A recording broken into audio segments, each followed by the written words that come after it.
Ya. Kronologi viral aksi koboi pegawai pengadilan negeri Depok nekat todongkan pistol ke warga, suruh korban tiarap, ini penyebabnya. Media sosial dihebohkan dengan aksi koboi pegawai pengadilan negeri PN Kota Depok yang menodongkan pistol ke warga di sebuah perumahan kawasan Bojongsari, Kota Depok. Dalam video yang diunggah akun Instagram @depok hari ini, seorang pria mengenakan kaos berwarna abu-abu kehitaman menodongkan pistol ke seseorang.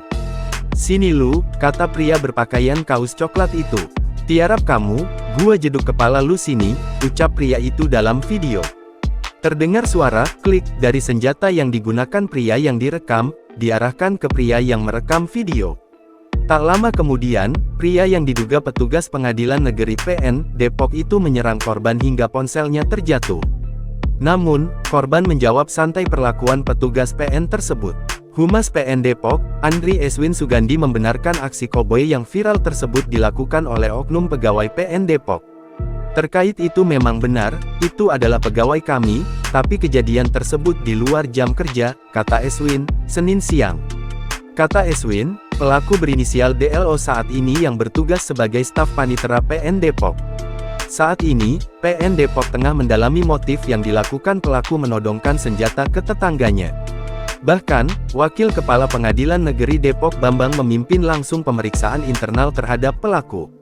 "Sedang pemeriksaan internal, sehingga saya tidak bisa menyampaikan motifnya apa, senjatanya bagaimana, organikkah, rakitankah, softgunkah, itu masih belum tahu, karena masih berlangsung," pungkasnya. Sementara itu, Kapolres Metro Depok Kombes Pol Arya Perdana mengungkapkan pemicu pegawai pengadilan negeri PN Depok menodongkan pistol ke warga. Kata Arya, pelaku berinisial DLO sebelumnya terlibat perselisihan paham dengan warga soal pembongkaran bangunan. Pelaku yang bertugas sebagai staf panitera PN Depok tersebut langsung mengeluarkan pistol jenis airsoft gun untuk menakut-nakuti korban.